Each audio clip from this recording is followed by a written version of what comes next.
Seigneur, je n'en peux plus. Cette situation me dépasse. Je n'arrive plus à prier. J'ai tellement honte de moi et de ma famille. Ô Seigneur, aide-moi à sortir dans cette situation. Tout le monde à l'église pense que je suis une chrétienne fervente. Hélas, je vis dans la fornication, depuis le jour où j'ai dit oui à Matthieu. J'ai peur qu'il me quitte. En même temps, je me sens mal, à chaque fois qu'on couche ensemble. Mais, si je ne lui donne pas ce qu'il veut, il me quittera. Je suis déjà avancée en âge. Je ne veux pas recommencer. Merci Seigneur, tu as entendu la voix de mes supplications, tu ne m'avais pas oublié. Après tout ce temps, tu as répondu à mes prières. J'ai longtemps été malchanceuse en amour. Moi, qui pensais que j'allais probablement finir mes jours toute seule. Maintenant à 42 ans je suis mariée, et j'attends mon premier enfant. Que tu es bon. Seigneur, je me sens si loin de toi. Je ne sais plus comment prier. J'aimerais tellement retrouver notre relation intime. À chaque fois je prie, je me sens comme une hypocrite. Car, je vis dans le péché. Je m'enfonce au jour le jour dans le péché. Je ne sais plus quoi faire. Mais qu'est-ce que Lia fait toute seule au parc? Je vais aller lui dire bonjour. Ça fait des jours qu'elle ne vienne plus à l'église. Salut Lia, comment vas-tu? Salut Lisa, je vais très bien merci. Et toi tu vas bien?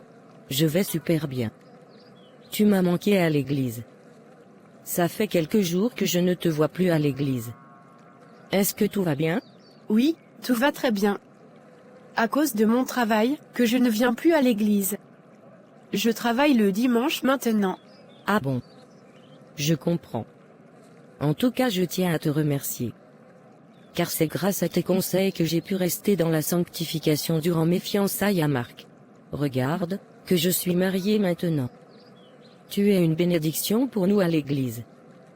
Tu nous as tellement encouragés dans la foi et dans la sanctification.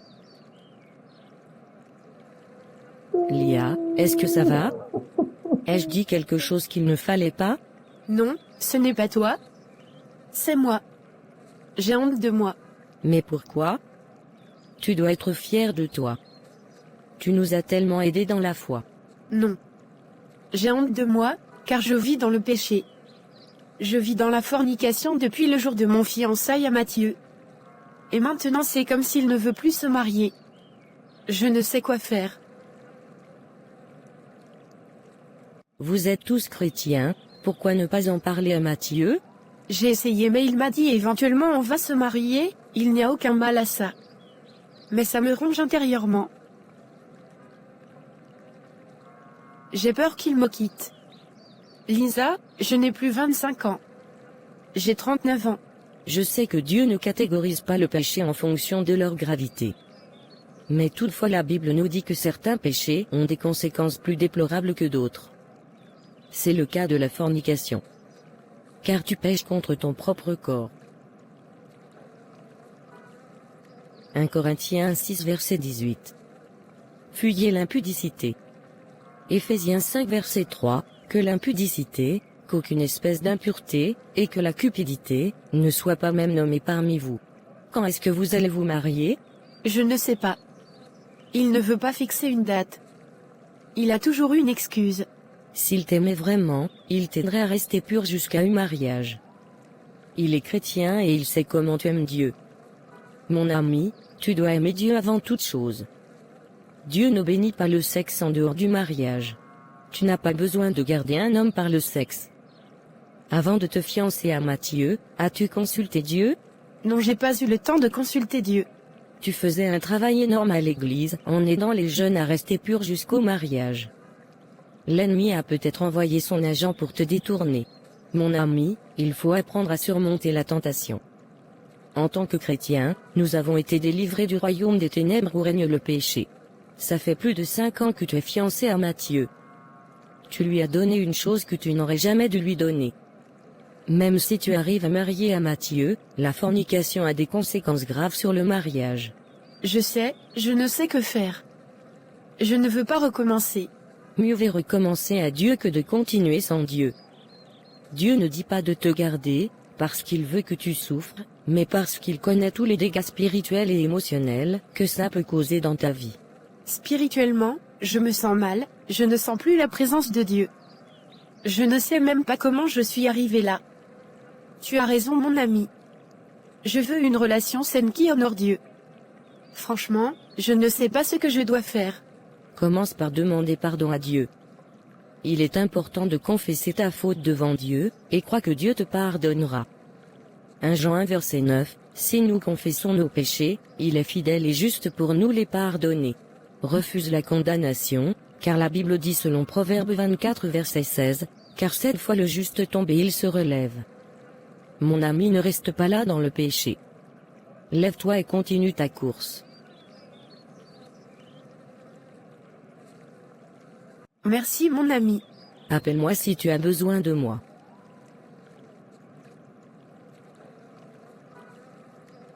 Salut, Mathieu, merci pour le rapport sur la qualité des produits. Tu as fait un très bon travail. Merci mon ami. Je vais au cafétéria, tu veux m'accompagner? Oui, allons-y. Comment va Lia? Elle va bien. Ces jours-ci elle m'énerve beaucoup. Elle n'arrête pas de parler de mariage. Je ne suis pas prêt. Mais tu es fiancé avec elle, ça fait plus de 5 ans. C'est normal. Pourquoi tu ne veux pas marier maintenant? Pour le moment c'est mon carrière qui compte. Je veux beaucoup plus d'argent. Je ne veux pas retourner dans la misère où j'ai été élevé. Ma chérie, comment vas-tu? Tu es très triste ces jours-ci. Maman, je vais bien. Est-ce que tout va bien avec Mathieu? Non maman. Il refuse de se marier. Je suis avancée en âge. J'ai peur qu'il me quitte et j'ai peur de recommencer. Est-ce que tu penses que ta relation est dans le plan de Dieu pour toi? Non, je ne pense pas. Je fais des choses que je n'aurais pas dû faire. Je ne sais plus comment dire non. Et avancer de l'avant. En plus, je ne ressens plus la présence de Dieu. Il y a comme une vide en moi. Si c'était ton carrière qui compte, pourquoi tu t'es fiancé avec elle, pendant tout ce temps? Parce qu'elle n'aurait jamais accepté de coucher avec moi autrement. Tu vis dans la fornication et tu es fier? Mon ami, tu es chrétien et Dieu déteste la fornication. Selon 1 Corinthiens 6, verset 18, fuyez l'impudicité. Quelque autre péché qu'un homme commette, ce péché est hors du corps. Mais celui qui se livre à l'impudicité pêche contre son propre corps. Jean, ce que tu dis n'a aucun sens. Dieu sait qu'il est impossible pour un homme comme moi de vivre dans la sainteté. J'ai des désirs, mon ami. Mathieu, tes désirs sont contraires à ceux de Dieu. Si tu vis selon l'esprit, tu n'accompliras pas les désirs de la chair. Ma chérie, si tu aimes Dieu vraiment, tu dois apprendre à garder ses commandements. La fornication entraîne beaucoup de choses négatives sur notre vie. Rappelle-toi que la Bible dit que notre corps est le temple du Seigneur, nous devons donc nous efforcer de le sanctifier. As-tu parlé à Mathieu? Oui, maman, je lui ai parlé. Je lui ai dit que je souffre et me fait mal de désobéir à la parole de Dieu. Mais il s'est mis en colère, et il m'a dit qu'il a des désirs sexuels, ce n'est pas un crime, et que Dieu a créé le sexe. Lorsqu'un chrétien se livre au péché, il perd la présence de Dieu. Plus un homme pêche, plus la présence de Dieu s'éloigne de lui. Assez avec ça. Je ne suis pas encore prêt pour le mariage. S'il y a même vraiment, elle comprendra. Et Dieu dans tout ça. Jean, je sais pourquoi tu m'énerves avec toutes ces paroles de fornication. Tu as toujours aimé Lia. Et tu l'aimes toujours. Laisse-moi te dire une chose claire. Lia ne t'aimera jamais. Elle m'a choisi. C'est moi et moi seul qu'elle aime. Et ne me parle plus jamais de fornication. Et de ce que Dieu veut ou pas. C'est ma vie, pas la tienne. Ma chérie, la fornication entrave l'accomplissement du plan de Dieu pour vous. De nombreux destins ont été détruits sur l'autel du péché sexuel. Je sais que tu aimes beaucoup Mathieu. Je ne l'aime plus autant, maman. J'ai peur de recommencer. Mieux vaut recommencer avec Dieu, que de continuer sans Dieu. Je suis sûr que tu sais ce que tu dois faire maintenant. Il y a toujours une lutte entre la chair et l'esprit. L'esprit est toujours disposé mais la chair est faible. Demande au Saint-Esprit de t'aider. Merci, maman. Ma chérie, que fais-tu ici de si tôt? Il faut qu'on parle.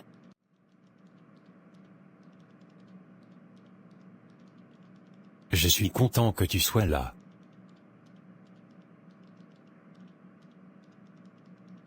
Qu'est-ce qui te prend? Mathieu, après tant de réflexion et de prière, je réalise que tu n'es pas dans le plan de Dieu pour moi. J'ai décidé de te quitter.